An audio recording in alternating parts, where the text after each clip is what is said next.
It's Monday, February the 6th, 2017, and this is your Barbados Today Evening Update. I'm Emmanuel Joseph. Thanks for joining us.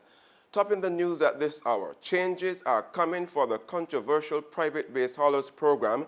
Minister of the Environment and Drainage, Dr. Dennis Lowe, says he supports a call by the Ministry of Finance to review the scheme once the 6-month pilot period ends next month. Lowe also gave instructions to the Sanitation Service Authority to review the hourly rate of $411 and introduce a minimum rate requirement. He confirmed the Barbados Today story, which notes that the SSA was now able to maintain between 20 and 24 trucks on the road. Minister of Culture, Youth and Sports Stephen Lashley is suggesting that Cabinet take a more serious approach to improving productivity in the country. Speaking on the sidelines of a tree planting initiative at Crystal Gardens, the Glebe St. George, Lashley said Parliament must also do the same. We have to work very, very hard as a country, from the communities to the businesses, to the private sector, to the public sector, to the Cabinet, to Parliament. We have to make a serious pledge, and by our actions we have to refocus ourselves towards improving our productivity levels. And agriculture, because of course agriculture is the bedrock of our country, we still have a very huge food import bill. And if we were to be able to manage the reduction of that food import bill, I think that will go a long way in terms of our foreign exchange and our balance of payments alone. Leaders of the island's privately owned public service vehicles are hoping to meet with the Minister of Transport and Works, Michael Lashley, next month to tell him how they feel about his proposal to integrate PSVs into the government-run transport system. Chairman of the Alliance Owners of Public Transport, Roy Raphael, tells Barbados Today a joint committee that includes the National Union of Public Workers was now studying the proposal. The joint committee of the PSV Association will be meeting as early as Thursday this week to discuss a proposal that was put to us from the Ministry of Transport about the public transport integrated into the transport system, actually working with the Transport Board. We have the document, and presently we are studying it. We're supposed to be meeting on Thursday to discuss it. Raphael said the leadership of the PSVs also met today with the insurance sector to examine what he says was the very high rates which operators have to pay. We still have the view that insurance is definitely too high and is creating some issues as related to our business.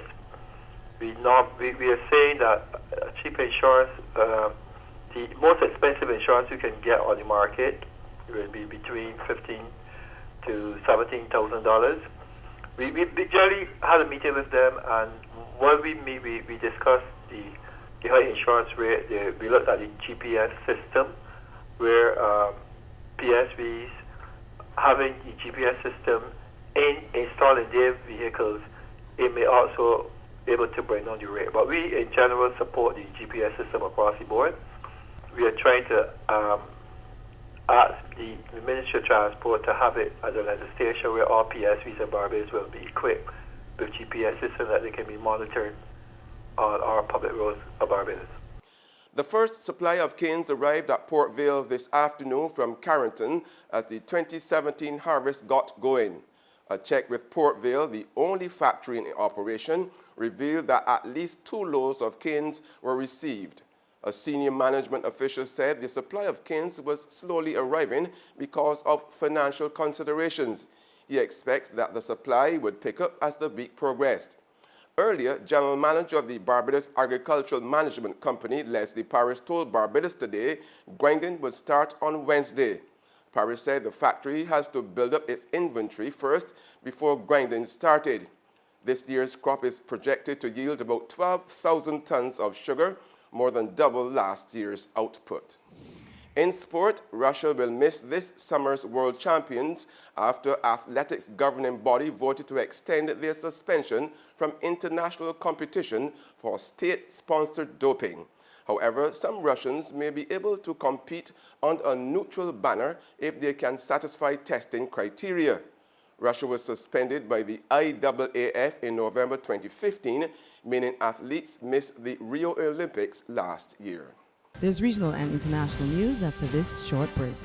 Get your paper, get your paper. Only 225, 220. Who? For what?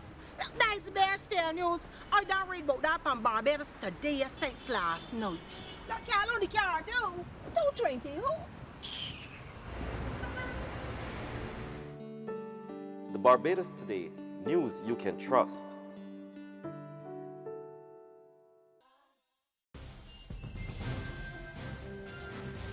We're back with news from the region now. Guyana's Special Organized Crime Unit, or SUCU, has embarked on a far-reaching probe into the results of a forensic audit which found that some $500 million had been illegally used by the Ghana Rice Development Board. The money was the proceeds from rice sales through the Petro-Carib arrangement with Venezuela. Ranks of the Special Organized Crime Unit SUCU, backed up by heavily armed police, Friday morning searched the Ghana Rice Development Board's offices for evidence in relation to the findings of a forensic audit. Among other things, the audit revealed that $100 million was allegedly loaned to the Ghana Rice Producers Association's General Secretary Dharam Kumar Siraj, reportedly to pay rice farmers who had supplied paddy but were owed by the then PPPC administration. And it's important to take action quickly to gather the documentation that's needed for evidence in cases of accountability, false accounting, money laundering, tax evasion, theft. So that's exactly what SUCU are doing. UK advisor to SUCU, Dr. Sam Sitlington, who was part of the search party. SUCU officers are hoping to find documents that would help the lawmen build concrete cases to charge and prosecute persons. To the big story on the global front, British House of Commons Speaker John Bercow says he is strongly opposed to U.S. President Donald Trump addressing the Houses of Parliament during his state visit to the UK. Bercow told MPs that opposition to racism and sexism were hugely important considerations.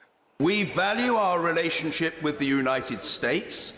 If a state visit takes place, that is way beyond and above the pay grade of the Speaker.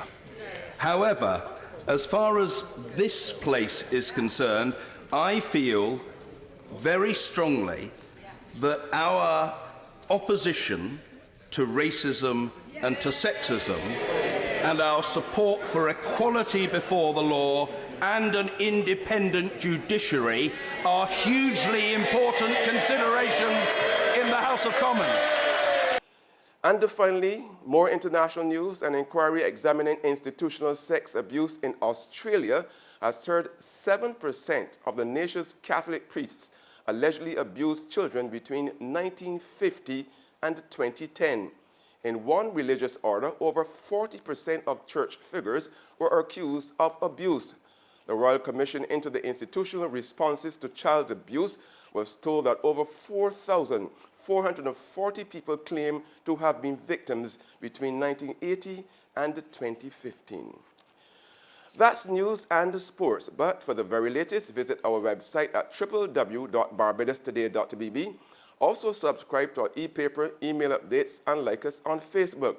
We are also on Izumi Media in bus terminals, our screenplay at supermarkets and gas stations near you, as well as Channel 99 on Flow TV and Mix 96.9 FM.